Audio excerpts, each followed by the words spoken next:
The Signal Oil Program. Yes, the Signal Oil Program. The Whistler.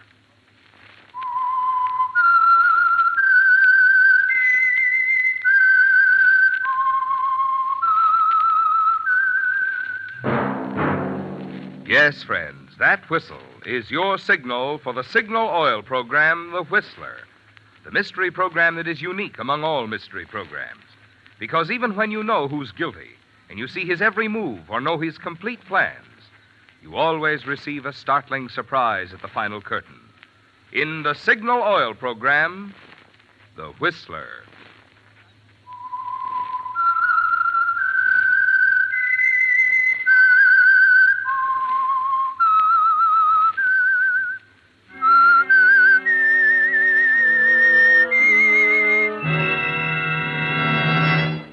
I am the Whistler, and I know many things, for I walk by night.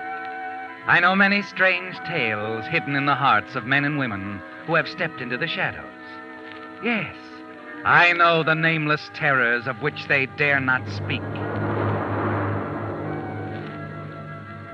Yes, friends, it's the Whistler for tops in entertainment. And for tops in gasoline quality, it's Signal. It takes extra quality, you know, to give you extra mileage.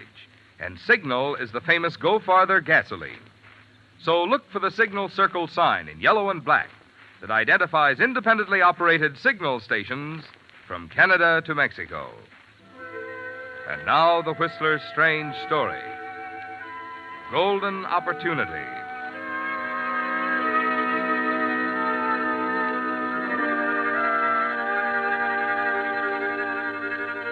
Harry Farrell sat in his luxuriously furnished office, puffed slowly on a cigar. His eyes wandered over the room, the polished mahogany, thick broadloom carpets, the Gauguin canvas on the wall opposite. All the trappings of success, a reflection of his own progress. Harry Farrell had reached the top, the apex of a pyramid, with a broad, solid base built upon years of scheming, planning, meeting people, and a fortunate marriage. Anne's money had been the original foundation. Yes, in the beginning he owed everything to Anne. And now, even though he had become one of the most successful attorneys in Phoenix, he had little money of his own. Gambling debts, high personal expenses, bad speculations were a constant drain on his earnings. Yet, as long as he had Anne, he felt secure, for he knew he could always count on her to ease the financial strain. Excuse me, Mr. Farrell. Oh, Miss Mullins, what is it? I thought you'd want to know. They've come. Yeah, what's come? The travel folders. Oh, good, good. Let's have a look. I'll confess I've already peeked at them. They look simply wonderful, so exciting. Rio, Buenos Aires, and... Yes. That's fine. Thank you, Miss Mullins. Yes, sir. Oh, here are some checks for your signature. Oh, later. They have to go out tonight, Mr. Farrell. All right. By the way, Miss Mullins, do you have anything planned for this evening? What? Why, no, I haven't. I wonder then if you'd mind staying on here at the office for a while. I'm expecting a phone call around 7. Might have some work for you to do. Oh. No, I won't mind, Mr. Farrell. Good. If you're going to be working, shall I call Mrs. Farrell? No, don't bother. I think your wife is so attractive, Mr. Farrell. Yes, she is. Just yesterday, Sue Avery, she's a secretary down at Hamlin Stone, came to me with the nicest compliment for Mrs. Farrell. Oh? She happened to see Mrs. Farrell going into the Arizona Biltmore for lunch. Sue said she was the smartest-looking woman in town. Yeah, that was nice of her.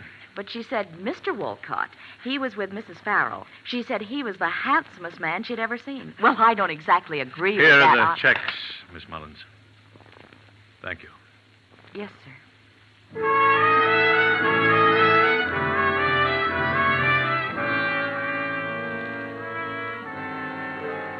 They all know, don't they, Harry? Even Sue, what's-her-name at the office down the hall. She knows, too, about Anne, your wife, and your partner, Sam Wolcott.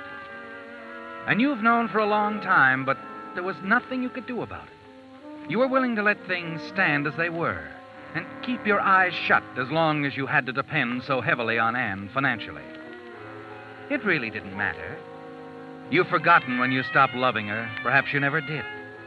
No, you're only interested in holding to her until you're on your own feet, until you have enough money of your own to live the way you want to live. Mexico City, Buenos Aires, Rio.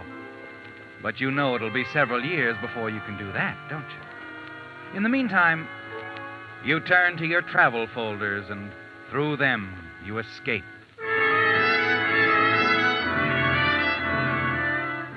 A few minutes before 7, you put down the last of the folders. And then as you lean back in your chair, you hear a door slam. And an instant later... Yes, Miss Mullins? Mr. Farrell, I think something's happened. It's Mr. Walcott. He just came in. He looked awful. What do you mean? I can't explain it. It frightened me, the look on his face. Well, where is he? In his office. All right, I'll go in. You hurry across the room to the door leading into your partner's office. Open it. In the half light, you can see him sitting at his desk, staring vacantly at the green blotter. Sam. Sam, what's the matter? Oh, it's you. What's wrong, man? Wrong? Look, will you tell me? I killed her, Harry. I killed her. You what? I killed Anne. Anne? You don't know what you're saying. You've been drinking. Yes, that's right. I've been drinking. But I killed her, Harry. She told me it was all over between us. She was standing in the library near the fireplace. I fired. She fell down. She's dead, Harry. Mr. Farrell, shall I call the police? No. Walcott's drunk. He doesn't know what he's saying. Don't call anyone. Yes, Mr. Farrell. I wanted to call the police. I'm running this, Sam. You're not yourself. Now lie down on that couch until I tell you to get up. I'll be back in a moment.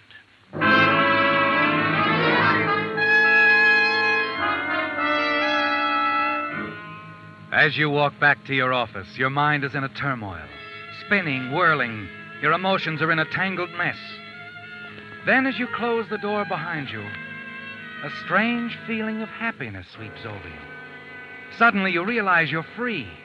Free to live the life you've always wanted to live. And your wife is dead. Her money is all yours now. You hurry to the telephone and dial your home. You've got to make certain she's dead, don't you, Harry? You wait. And wait. There's no answer. And then you realize it's Thursday, the maid's day off. You're about to replace the receiver when... Hello? Hello? Hello? It was Anne, your wife, wasn't it, Harry? The voice of a ghost. A voice like a heavy blanket stifling all those warm, new thoughts of a new life. You glance at the gay, colorful travel folders on your desk.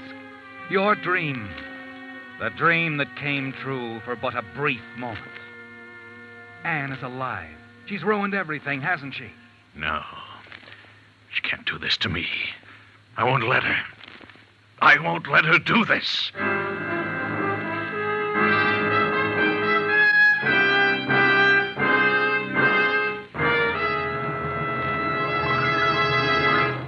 With the prologue of Golden Opportunity, the Signal Oil Company brings you another strange story by The Whistler. Have you had your car radiator inspected recently? Warmer weather, you know, puts an extra burden on an automobile's cooling system. So, to make sure that your radiator won't heat up and spoil your driving fun, Signal dealers carry 3 little items designed to make your cooling system young again. The first is Radiator Cleaner to remove clogging sludge and rust. The second is Rust Preventive to protect the radiator of any car, old or new, from corrosion. And the third item is Radiator Sealer that stops small leaks in a jiffy. These 3 products, incidentally, are just a few of your Signal dealer's fine quality upkeep items that include Purolator oil filters, fan belts, radiator hoses, spark plugs, and Lee tires. You see, Signal service stations are much more than places to buy Signal's famous Go Farther gasoline and Signal Premium compounded motor oil. Wherever you see Signal's familiar circle sign in yellow and black, there you'll also find conscientious Signal service and dependable Signal products to help your car run better, look better, and last longer.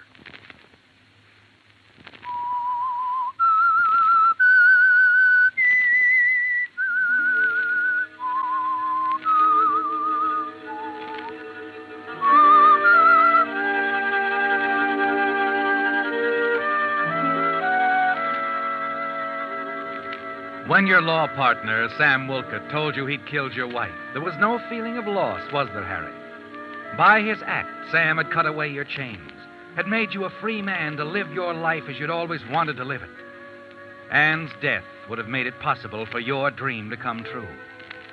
Then the voice of your wife over the telephone had shattered that dream, and the depths you reached after hearing her voice were almost more than you could stand.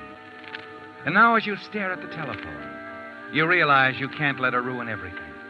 No, you can't allow her to stand between you and your dream. You tell yourself there must be a way. And suddenly, the idea occurs to you. A simple plan, isn't it, Harry? Yes, a golden opportunity. You hurry back into your partner's office, and you're just in time. Sam, put that phone down. I'm sorry, Mr. Farrell. I tried to I stop said him, but put it down. Look, Harry, I've got to give myself You're up. not going to do anything until I tell you to. Now sit down. I'm your partner and your attorney. Or am I? Of course, but don't you understand? I killed her. I've Sit down. But, Harry, I've got to... Sit down. Oh. Now, tell me exactly what happened tonight. Harry, what's the use? What happened? Well, Anne and I, we've been in love for quite some time, Harry. I don't suppose you knew. Go on. This afternoon, she called me. Said she had to talk to me. It was important. I guess right then I knew what was coming. As it turned out, I was right. What do you mean? Tonight, she told me it was all over between us. She just didn't love me anymore. I sort of went crazy. I had the gun. I couldn't stand the thought of not seeing her anymore. You shot her? Yes, How many yes. times? I don't remember once, I think. She was standing by the fireplace, holding the glass in her hand, smiling. I pulled the trigger. She fell. I turned and ran. I came here. Where's the gun? The gun? It's the gun. Did you leave it at the house? No. No, I have it here in my pocket. Give it to me. I said give it to me. Mr. Farrell, please, you're not Keep going... out of this, Miss Mullins. Here it is, Harry. Well, go ahead. Why don't you pull the trigger? Don't be a fool, Sam. All right, then. Call the police. I want to get this over with. No. Well, if you won't, I will. You're not calling anybody. Not yet. Oh! Oh, Mr. Farrell, is he... He doesn't know what he's saying. A little nap will sober him up. Come along, Miss Mullins. But are you going to leave him like this? He just knocked out. He'll be all right. Are you sure? Yes, of course. All the drinking he's done, he'll probably sleep for an hour. That'll give me time to figure things out. Are you going to the police? No. I'm going home to see what really happened. I don't call anyone while I'm gone, and if Sam should wake, don't let him call anyone. Plug the switchboard if you have to. Tell him the lines are out of order. Yes, Mr. Farrell, but You suppose... can handle it, Miss Mullins. I'm counting on you. I'll handle it, Mr. Farrell. Good. Remember, no one must know about this until we're absolutely sure. Yes, I understand. Mr. Wolcott's been drinking. I can't believe he did this terrible thing. Now, remember, don't do anything till you hear from me.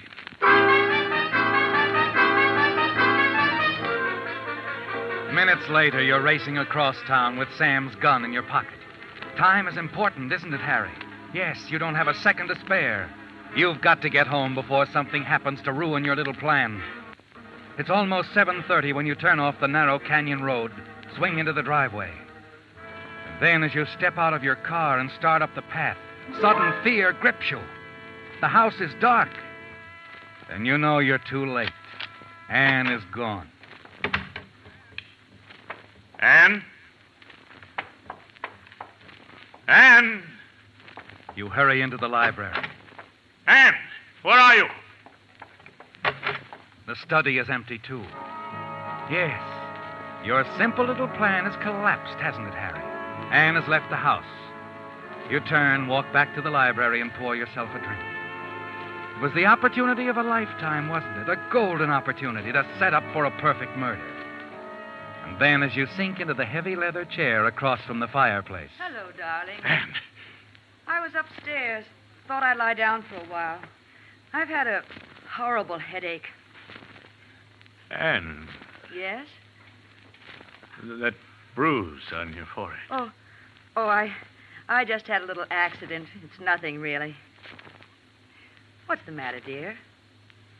Why are you looking at me like that? I just left Sam at the office. He told me all about it. I see. Well, now you know. I'm glad you do, Harry. He might have killed you. I suppose. I was so startled to see the gun, I jumped back, tripped over the chair. I fell just as he fired. Struck my head against the fireplace. Does anyone know about this? Did you call the doctor, the police? Of course not. You didn't tell anybody? Can't you see the headlines? Other man attempts to kill prominent attorney's wife. No, Harry, no one knows. That's fine, Anne. Fine. Did Sam tell you why he tried to kill me? Yes, Anne, he did. Were you terribly hurt? No, not even surprised. You knew. Everyone knew. And you didn't say a word. What good would it have done? Oh, it might have done a lot of good in the beginning. I doubt it when two people fall in But love. I wasn't in love with Sam. He thought you were. Yes, but dear, You told him you were, didn't you? Sometimes. Yes, I guess I did. But Harry, when... Oh, you know what I mean. Yes, Anne. Listen, I know what darling, you mean. please, You don't have to explain to me, Anne. I'm not blaming you. But I want to explain. I never loved him, really. It was just that, well, you became so wrapped up in your work, always in court. I was bored. Yes, I understand. I only turned to him because you weren't around. I'm sorry, darling. Very, very sorry. I hope you can forgive me. Please, Harry, you must forgive me. You've got to know it always was you. No one else but you. Yes, of course. I hope you can forget, too, darling. I'll do all I can to make it up to you. I'll do anything. Will you, Anne? I've been thinking. You've always wanted to go to South America. Why don't we go, Harry, the two of us? Oh, we'll make it a wonderful trip. A second honeymoon. I don't know. What do you say, darling? A second honeymoon. You're sure that's what you want? Mm-hmm. Move over. Yes, sure. But, first, how about fixing my drink? All right, give me your glass. I left the decanter near the fireplace. Think I'll have one myself. You know, Harry, my headache's almost gone now. That's fine. What'd you have in your drink, darling? Plain water or soda? Harry, did you have plain water or...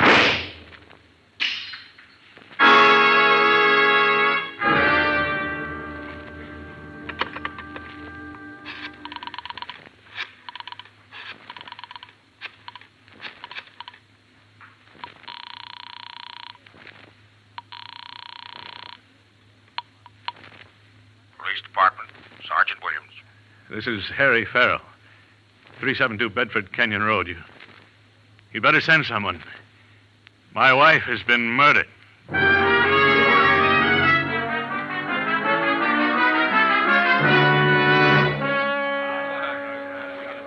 And that's all I know, Lieutenant. When my partner told me what had happened, I rushed here, found her like this. Uh-huh. All right, Mr. Farrell. Your partner. Where is he now? Back at the office. Picture, Counselor? Oh, Thank you. About Mr. Walcott. You say he's at your office? yes, that's where I left him. He was quite drunk. I thought it best to take the gun away from him. I think we better get down there and have a little talk. All right. Hey, Mr. Farrell. Yes? How long has this romance been going on between your wife Cut and it, Macy. How Come on, about it, Farrell. Mr. Farrell? Say Later, that this boys, fellow- later. A half hour later, you're back at the office. Listen to the police lieutenant quietly questioning your partner, Sam Wolcott. Miss Mullins is there, too, and she serves as an excellent witness. That's right, Lieutenant. It's just as Mr. Farrell said. Mr. Wolcott came into the office shortly before 7. He admitted shooting Mrs. Farrell. Okay, thanks. All right, Walcott, just a few more questions. Look, I told you I killed her. What more do you want? Take me down, book me. Let's get this thing over with. Sure. Anything you say. Let's go.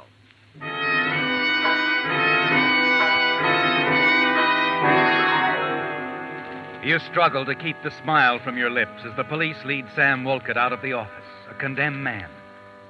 It's all over, isn't it, Harry? Your plan worked perfectly, and you're free at last.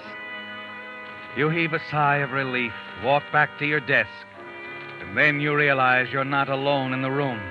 Miss Mullins is standing by the window, staring at you, a strange expression on her face, one you've never seen there before. Mr. Farrell, So what is it, Miss Mullins? after you left the office tonight, while you were on your way home to see if your wife was dead, Yes. she called me on the telephone. He's almost buckle under you. You reach out, grip the edge of your desk for support, as a wave of panic sweeps over you. She knows, doesn't she, Harry? Miss Mullins knows that you, not Sam Wolcott, killed your wife. You stand there paralyzed, unable to speak. Finally, Miss Mullins breaks the silence. She called about some tickets. Wanted me to arrange passage for the two of you to South America. A second honeymoon, she said. I see. Mr. Farrell, Yes. you don't have to be afraid. I won't tell anyone. What was that again? I said, you don't need to worry. I'll never tell a soul. I know it's wrong, but I can't help it. You're doing this for me, aren't you, Miss Mullins? Yes. Well, I guess I haven't been very observant, No. Mildred. No, I guess you haven't. I wish now that I'd known. Would it have made any difference? Yes, I'm sure it would. I wish I could believe that. Still not too late. Let me prove it to you, Mildred. Harry, Mildred. Here. Here, look. The folder's there on my desk. Yes? Pick one out. What? Yes, go ahead. Pick one out. Anyone. All right. There. Destination. Mexico City. And the hotel. Hotel Reforma. But I don't It's understand very that. simple. I'll meet you there. Later. Oh. I see. Well, what do you say? You really don't have to do this. You know, I'd never tell anyone. I want it that way, Mildred. You can get a plane out of town tonight. I'll give you the money you need. 2,000 should do it. There's that much in the safe here. Well, You'll meet me in Mexico City. as soon as I can. It all depends on the trial, Sam's trial. But I'll meet you when it's over, Mildred. I promise. All right, Harry. I'll leave tonight.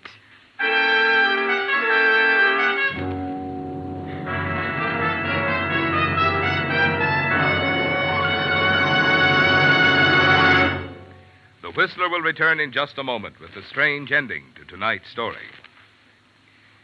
You hear a lot these days about the trend back to good old-fashioned value in buying. Well, frankly, we at Signal are delighted to see this because Signal, the famous Go Farther gasoline, has long been the choice of drivers who appreciate extra value, and for two good reasons. One, of course, is Signal's good mileage. And number two is the thing which makes Signal's good mileage possible. I mean the extra efficiency today's Signal gasoline coaxes from your motor. Because when your motor runs more efficiently, you also enjoy faster pickup and smoother power. So you see, mileage is the result of the same features a gasoline must have to give you superior performance. That's why more and more drivers today who want the most from each gasoline dollar, the most mileage and the most driving pleasure, are switching to Signal, the famous Go Farther gasoline. Have you given Signal gasoline a chance to prove what it can do in your car?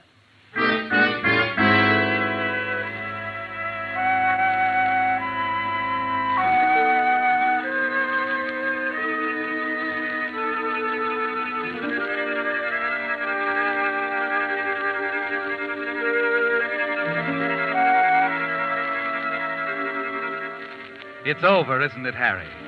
As you waited, well hidden in the shadows at the airport, you watched your secretary, Miss Mullins, step aboard the plane. Minutes later, you saw it take off. And the one remaining threat to the success of your plan is gone. You're not worried anymore about Mildred, are you? You're certain she'll never tell anyone that you, not Sam Walcott, killed your wife. Then, after the trial, after your partner has been convicted of a crime you committed, you'll join Mildred in Mexico City. That's what she wants, isn't it? And why not? Who knows what may happen in Mexico? An hour after you leave the airport, you're back at the house. As you step up to the front door and fumble with your keys, a voice drifts out of the darkness beside you. I've been waiting for you, Farrell. What? Oh, it's you, Lieutenant. Yeah. I think you better come along with me. But what's the matter? you're under arrest Under arrest? for the murder of your wife. That's ridiculous. Sam Wolcott confessed he killed her. You made a bad mistake when you killed your wife, Farrell. You see, you picked the wrong library. Walcott confessed shooting your wife in the library, all right, but it wasn't the library of his house. And that bullet that missed her, it's there, too, embedded in the mantelpiece.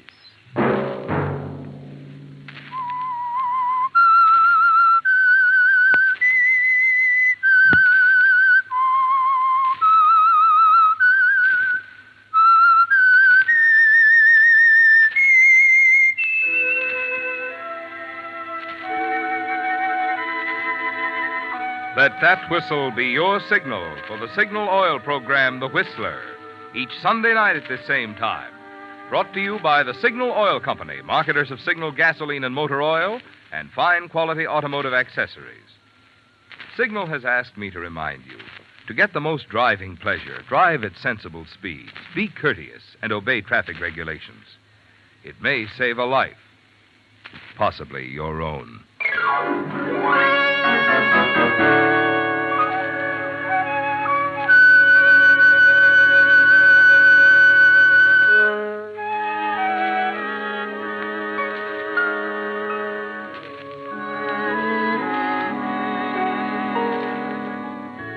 Featured in tonight's story were Willard Waterman, Monty Margetts, Lois Moran, and Walty Mayer.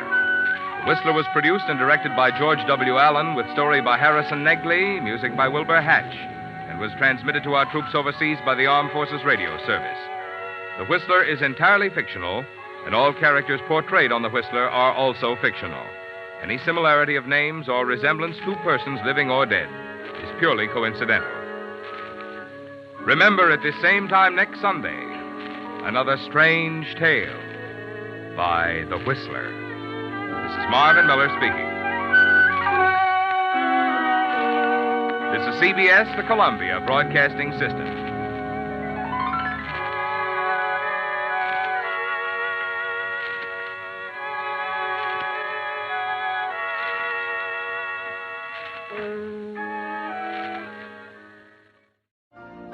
You've been listening to the OTR Gold Network. Find more classic radio at otrgold.com.